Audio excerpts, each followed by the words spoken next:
Good afternoon, students. Today we will see about the clinical criteria to diagnose endocarditis. Okay, so there are basic five criteria, Duke's criteria are there. Before that, we will go for a certain amount of investigation procedure which has to be seen as a mandatory basis to diagnose a endocarditis. So number one will be the blood culture. Number two will be the rheumatoid factor. Number 3 will be the ESR and CRP, that is C-reactive protein, and echocardiography. And the two types of echocardiography. Number 1, transtracheal echocardiography. Number 2, transesophageal echocardiography. These are the investigating procedure has to be done, and in Duke University standardized the criteria for assessment of endocarditis patient depends on the predisposing factors, blood culture, and certain amount of criteria. So there are, number 1 is definite endocarditis. So number 1 will be the 2 major criteria, or else 1 major criteria and 3 minor criteria, or else 5 minor criteria. Any of these 3 thing will confirm that is a definite endocarditis. In case of possible endocarditis, 1 major criteria and 1 minor criteria, or else 3 minor criteria will consider as the possibility of endocarditis. And rejected cases are, there is a firm alternate diagnosis or differential diagnosis, or resolution of manifestation of eye with the 4 days of antimicrobial agents or antimicrobial therapy.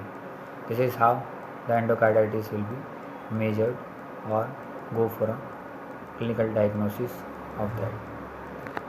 See what are the major criteria for that. So number 1 will be the blood culture positive. So the typical microorganism consists of eye with 2 separate blood culture, that will be for Streptococcus bovis, Streptococcus aureus, and community along with the Streptococcus family is present in any 2 result which a sample has been taken 12 hours of difference, and both the reports are positive, will consider as the one major idea. So there are few major criteria and few minor criteria. So number 1 will be blood culture test. If it is positive for the Streptococcus aureus or Staphylococcus aureus and Streptococcus bovis or any of these family members, then if the sample is drawn between the gap of 12 hours and both the samples are positive, and 3 sample is been taken at the gap of 24 hours and all these 3 reports are positive, then it will be considered as the major criteria is positive.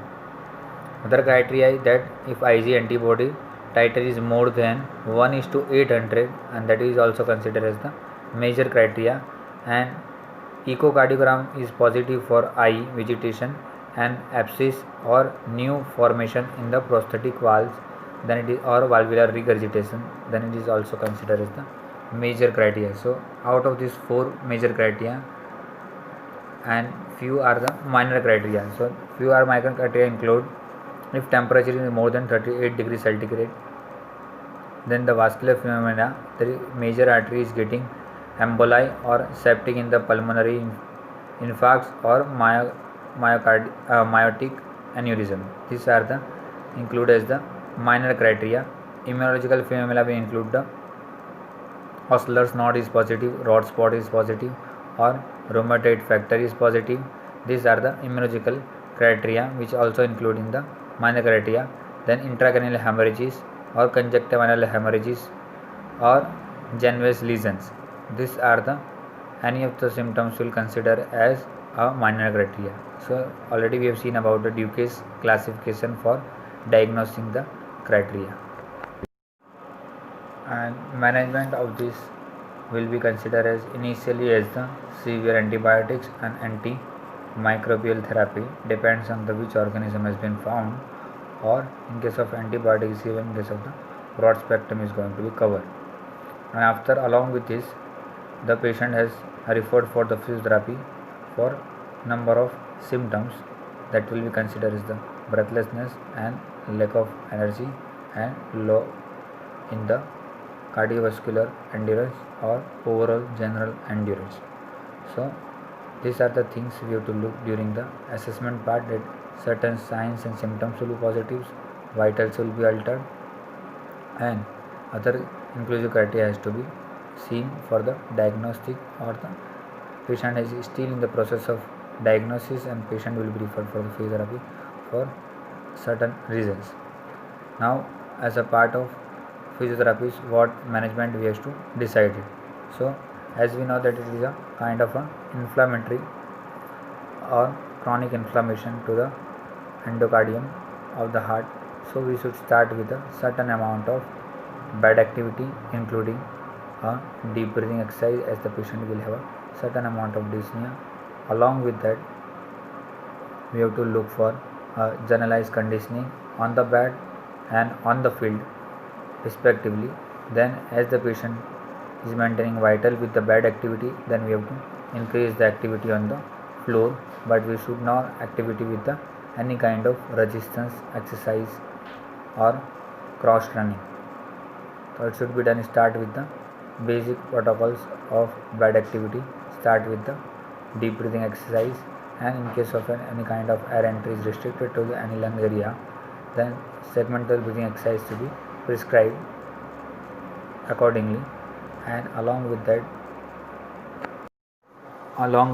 breathing exercise, we have to go for upper limb activity flexibility exercise as well as lower limb flexibility exercise on the bedside.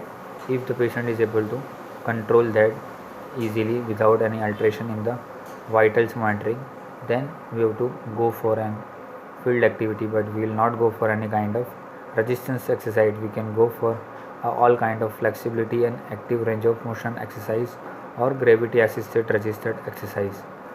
Okay, so that will be including progressing from the bad activity. So in bad activity we include about all kind of active range of motion of exercise of upper limb as well as lower limb and trunk, including lumbar and thoracic spine, including along with the cervical spine.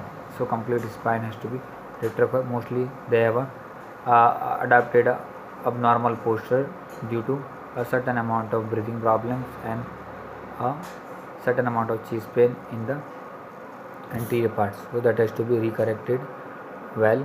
And overall gait has been improved because of overall generalized decrease in endurance level. So to improve that, we have to go for at least 2 to 6 MAT activities together, not beyond 6 MAT activities.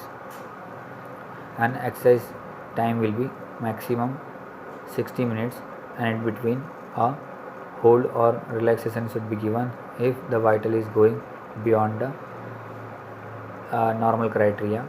So that has to be considered while doing all kind of active range of motion flexibility exercises.